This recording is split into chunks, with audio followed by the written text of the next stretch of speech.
ગુજરાતમાં દારૂબંધીના લીરે લીરા ઉરાવતી વધુ એક ઘટના મેગા સિટી અમદાવાદના પોશ વિસ્તાર એટલે કે ગુલબાઈ ટેકરા વિસ્તારમાં સામે આવી છે।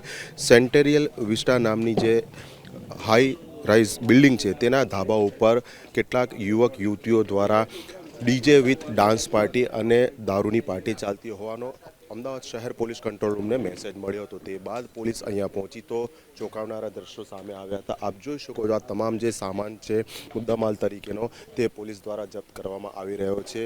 વિવિધ કોલ્ડ્રિંકની બોટલ હોય, પાણીની બોટલ હોય, આ ઉપરાંત દારૂની બિયરની બોટલો અને હુક્કા સહિતનો મુદ્દામાલ પોલીસે જપ્ત કર્યો છે।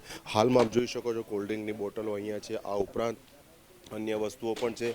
રીતસરનું અહીંયા જે વેટર છે તેને રાખીને વિવિધ વ્યવસ્થા કરવામાં આવી હતી। વિવિધ ફળો છે, આ ઉપરાંત અન્ય ખાદ્ય ખોરાકની જે વસ્તુઓ છે તે અને રીતસરનું અહીંયા આ ટેબલ સુદ્ધા ગોઠવવામાં આવ્યું છે। એટલે સંપૂર્ણ આયોજનબદ્ધ રીતે આ પાર્ટીનું આયોજન કરવામાં આવ્યું હતું। પ્રાથમિક માહિતી મુજબ 3 થી 4 યુવતીઓ પણ અહીંયા હોવાની માહિતી સામે આવી હતી, પરંતુ પોલીસે જે આરોપીઓને પકડ્યા છે તેમાં ફક્ત 16 જેટલા યુવકોનો જ હાલ સમાવેશ થઈ રહ્યો હોવાની સામે માહિતી આવી રહી છે। એટલે હાલ તો તમામ જે આરોપીઓ છે કે જેમને નશો કરવાનો આરોપ જેમના ઉપર લાગ્યો છે, પોલીસે તેમના મેડિકલ ટેસ્ટ સહિતની કાયદેસરની કાર્યવાહી હાથ ધરી છે અને જેના આધારે વધુ તપાસ હાથ ધરવામાં આવશે। કેમેરા પર્સન તુષાર શાહ સાથે અર્પણ કાયદાવાલા ઝી મીડિયા, અમદાવાદ।